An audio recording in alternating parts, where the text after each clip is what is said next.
Hello everybody, Ben Rogers here, the Raptors Digest, reacting to the Toronto Raptors 108 to 115 loss to the Milwaukee Bucks. Riker, this team, the game was going back and forth, and we just can't seem to pull out these big wins as of late, Riker.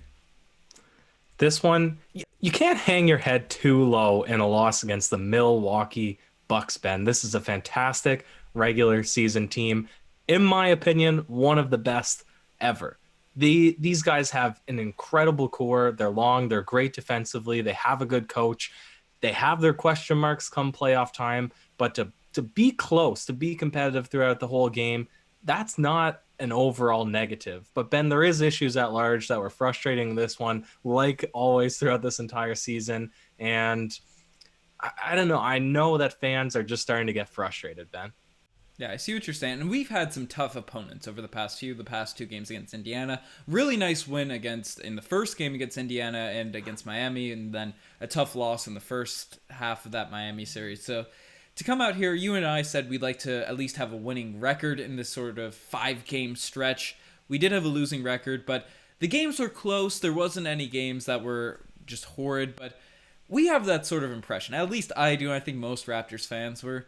We just feel like we got to beat the Bucks. And I know, I agree. In the regular season, they're one of the best teams of all time. Giannis last year with the MVP Defensive Player of the Year. He probably won't get it this year just because of voter fatigue, but he's having another remarkable season. So we've even lost to them in the past with Kawhi and stuff in the regular season. But you just have this feeling when you play the Milwaukee Bucks. The Raptors just always get the best of them when it matters. And it felt like tonight was a game that kind of mattered to this Raptors team. It could have been a huge momentum swinging game for this season and could have sort of shocked some life back into this team after a tough loss against Indiana. So I thought when the game was close, it was going back and forth, they'd be able to sort of bounce back. But even with Norman Powell's remarkable performance, it just wasn't happening tonight, Riker. And it was not. And I'm breaking it out early. If you are a fan of the podcast, you know what's coming. The Walmart hat, the discount Raptors, the Tampa Bay Raptors. And you know what? I'm going to say it right now, Ben. We've been told, we've been advised that we need to plug the subscriptions, the likes a little bit more. So like this video if you think that the Raptors can turn it around. We both believe, before I start trashing on the Raptors, that this is only a blip. This is growing pains. They will come into their own. And also hit a like if you enjoy breaking out this Walmart hat in general, and definitely subscribe. But Ben, it's bag on the Raptors time. This game, all you need to do, let me say this, all you need to do to defend Giannis Antetokounmpo is stand straight up in the paint. That's all Aaron Baines needed to do this one. He got himself 22 minutes. He earned that only because he's tall. And what does he do with his minutes out there on the court? He shoots 7 threes. He plays like a lunatic. He gets himself fouled out of the game. I'm scratching my head as to what the coaching decision was there. I forgot that Pascal Siakam played on this team because he absolutely disappeared when I thought that we could have had points come from him. And I was also looking at Nick Nurse saying every time that the Raptors brought this game close, Kyle Lowry was on the bench. Leave Norman Powell at the 2. Now, of course, he redeemed himself. He had 11 points straight in the fourth to really bring it close. But there was some bad parts about this game. And it just seems the reoccurring theme, Ben, that there's just mental lapses that if the Raptors want to start winning, they need to tighten up those screws, Ben. Yeah, and you made the point on the last podcast to say Kyle Lowry should be put to the bench, which is pretty controversial, and it was certainly controversial in our comments section, Riker. People were sort of back and forth. They were calling some people casuals because they thought Kyle Lowry should be moved to the bench, and then other people were calling people insane, saying that he shouldn't be. So it was just a complete mess down there, and I get why it's controversial. And you look at games like this, and it makes sense. As Kyle Lowry, remarkable performance, particularly at the end with his 11 straight points he had for the team. And you look at his box score: 21 points, 6 rebounds, 3 assists, 7 of 12 shooting, 6 of 8 from the 3-point line. And I'm a huge Kyle Lowry supporter. I think it's a bit wild that people are even thinking he should move to the bench. But the point that remains is that Norman Powell just is a beast in that starting unit. He comes out so there. Good. Yeah, obviously OG Anunoby was out tonight, and I think that was a huge reason that this team struggled at points, is particularly guarding Giannis, and he brought up the struggles of Aaron Baines, but I got to give credit, a little shout out before we dive into it, Stanley Johnson, but he did a really good job as the main defender, but I digress. this team with Norman Powell in the starting unit is just a whole different, it's at a whole different level. And we saw it when he was even playing his more natural position at the 2, where he just really explodes. And maybe it's just the Milwaukee Bucks and Indiana Pacers, because that's sort of a meme that goes around that Norman Powell sees red when he sees the Milwaukee Bucks. He's the deer hunter, the official deer hunter, and same thing with the Indiana Pacers. So that's it's its own thing. But even the stretches where it was Norman Powell and Fred VanVleet. And yes, Fred VanVleet had a horrific game by his standards tonight, 3 of 17 from the field. Had 10 assists, which was nice, but only 10 points. And I guess horrific in terms of shooting percentages and stuff. But when him and Norm were on the court together, it did look really good. And Lowry did struggle at times, and he didn't really piece it all together by the end of the game. But I think that's more of a case of him coming back from his little break that he had of, I think it was 5-6 days, and then just getting back in the swing of things rather than some inherently wrong thing with Kyle Lowry being in the starting lineup, Riker. I think you're misinterpreting why I don't want Kyle Lowry in the starting lineup anymore. It's not a deficiency that Kyle Lowry has. It's not a misstep in its game. It's just it makes more sense to have a more proficient lineup out there. If Norman Powell and Fred VanVleet are proven 1-2 combo to get it done, why, just for the sake of legacy, do you need to insert Kyle Lowry into the starting lineup? Right? You can play him. You can close. He's proven he can close games still. He's the impact guy. He's very valuable come playoff time. But if that's not the recipe that's going to win games, just because he's the veteran, just because he's the GOAT, just because it would probably hurt his feelings to put him on the bench, I don't think that's enough reason to start him if VanVleet and Norman Powell gives you more height in the backcourt and looks like it's way more productive offensively, Ben. That's my point. Riker, and I'm also almost moving to a point, especially where Boucher, obviously, he had that 6-7 game stretch where he was remarkable, sort of coming off the bench and swatting 10 blocks a game and then scoring, hitting 3, shooting 60% from 3 wherever he was at. And he's kind of come back down to earth. Obviously, a game against, we bring it up all the time, the Sixers and the Bucks with big guys that attack the rim like Giannis and Embiid. It's not necessarily the game for Boucher because it's a little bit too physical for him to play the center position. But so I'm less lenient towards him going into the starting unit, but I'm almost moved in a place because I just the level of production Kyle Lowry brings, and even though it's a little bit not basketball related, but the legacy side of things, I don't think you put him to the bench, at least not this season. Not you do that at the start of the year when it's a game plan and stuff. You don't just sort of break that out of nowhere. But running a starting unit of Lowry, Fred, Norm, and then when OG comes back, him and Pascal on the front court, I think that's our best 5 guys, and maybe even Stanley Johnson out there. It's too small. You can't play that lineup against the Milwaukee Bucks. That's the reason why Aaron Baines played 22 minutes this game. That's the reason why Chris Boucher played 13 minutes this game, because we need size. And OG was sorely missed this game. We probably would have played him at the 5 for a lot of this if, to have him matched up against Giannis. I think it was a crying shame that Paul Watson, for whatever reason, came off the bench before Stanley Johnson, because Stanley Johnson did great work with his time out there. You just need size, you need strength, you need guys that are going to go out there and get it done. And I'm not saying Kyle Lowry shouldn't be the closer, but it's just too small. This Bucks team has length. They have size. They have defensive strength. They're one of the best defensive teams in the NBA. And when Kyle Lowry was out there until the last 4 minutes of the fourth quarter, this Raptors team struggled.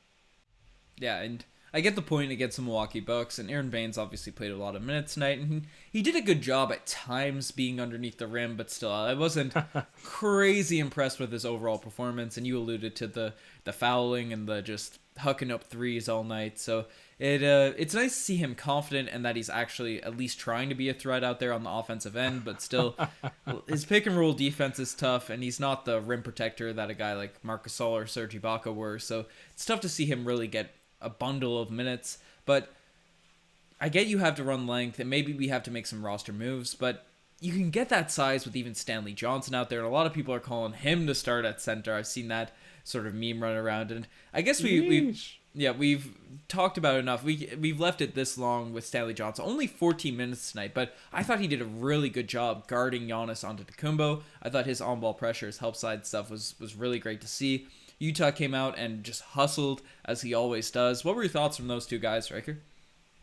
Yeah, well, we brought in a couple of new writers for our website, and one of them is extremely high on Utah, what Watanabe, and I thought he did all right in his minutes out there. He was great plus minus. I thought his length, his size, it makes sense. He got overpowered completely. He got Yeah. bullied by Brook Lopez once, but he goes out there, he tries to shoot. I think his efficiency is not great yet, but he looks confident at least. But Stanley Johnson, he played 14 minutes, but basically all 14 of those minutes were in the final 3 minutes, if that makes any sense, because that's when he had that Giannis matchup. Hmm. That's when he was getting strips. He was being in the passing lane.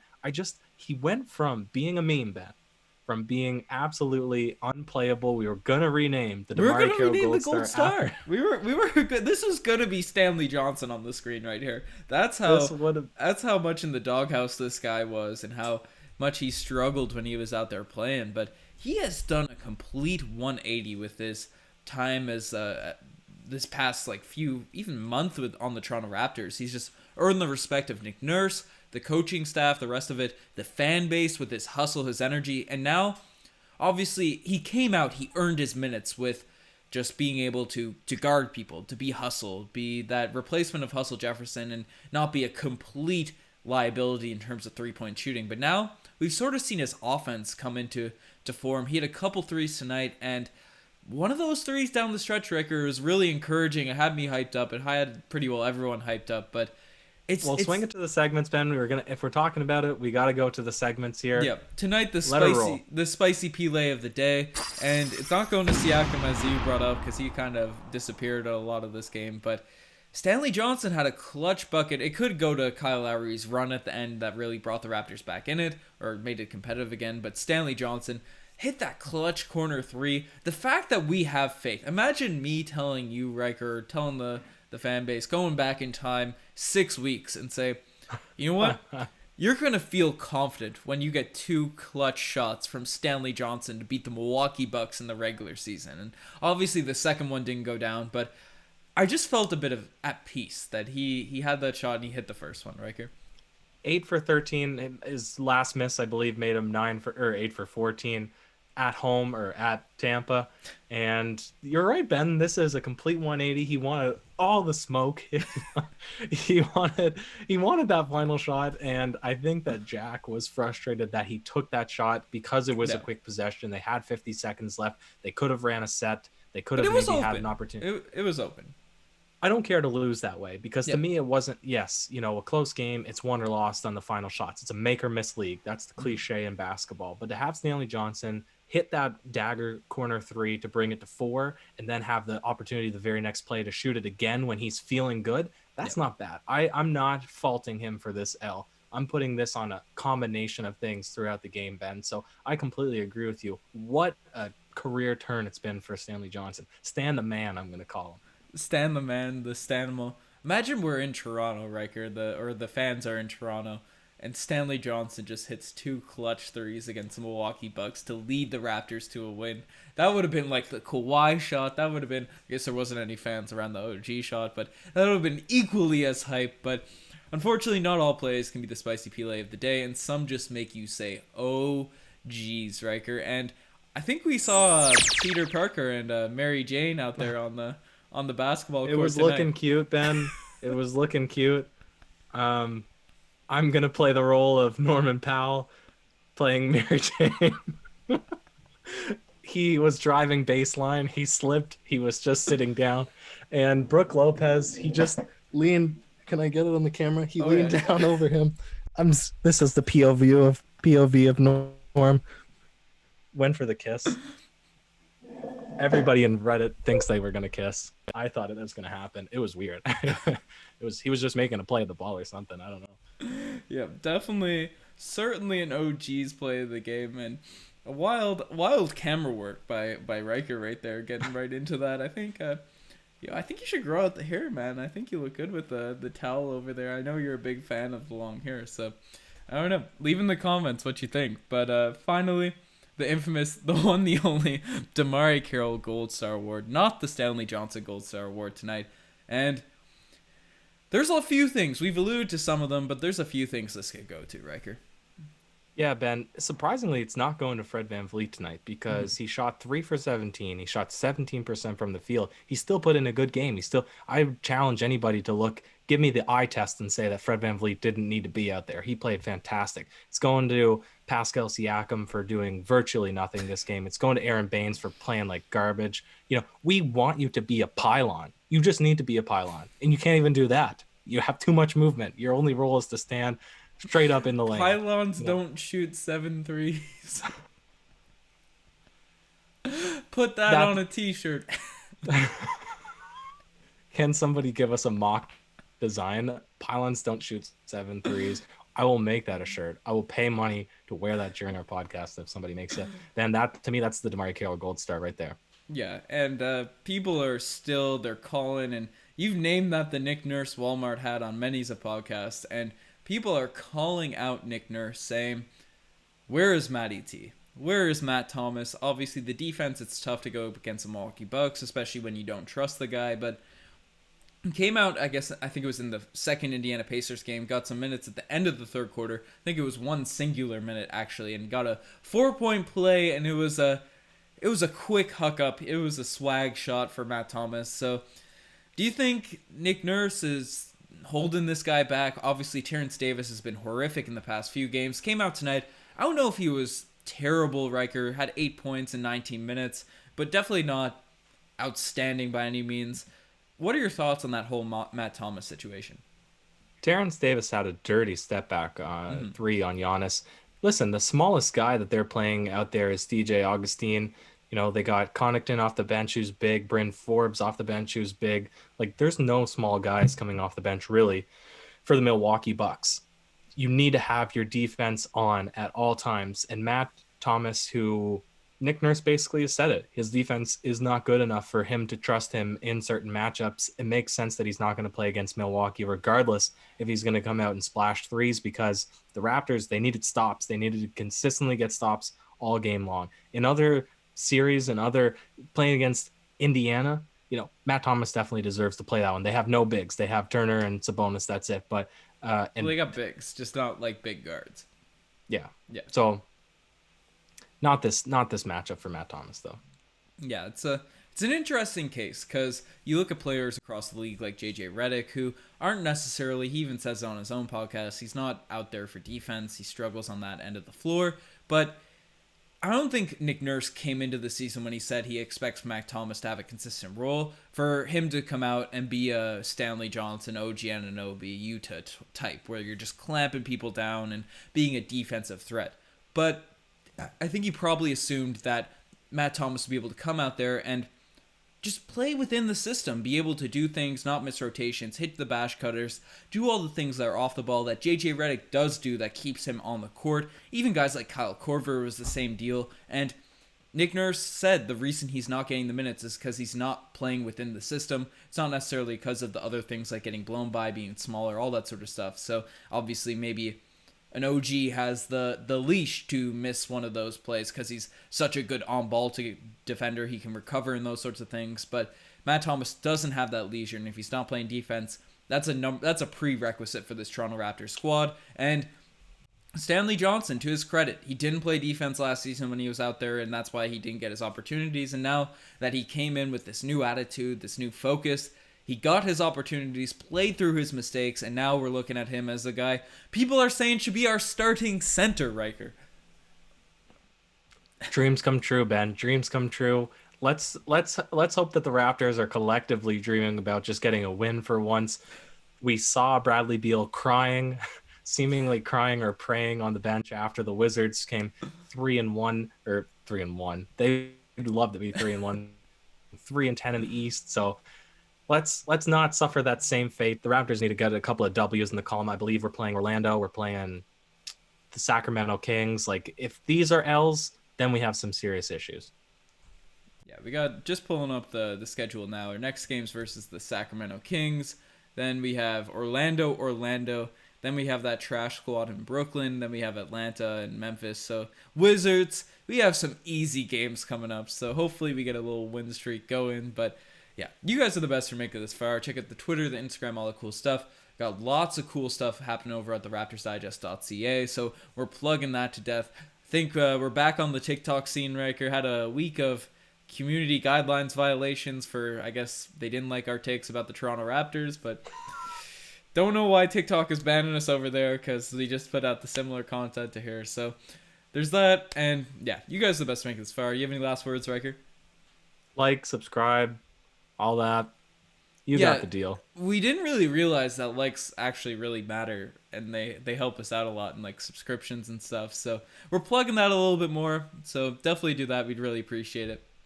Cheers.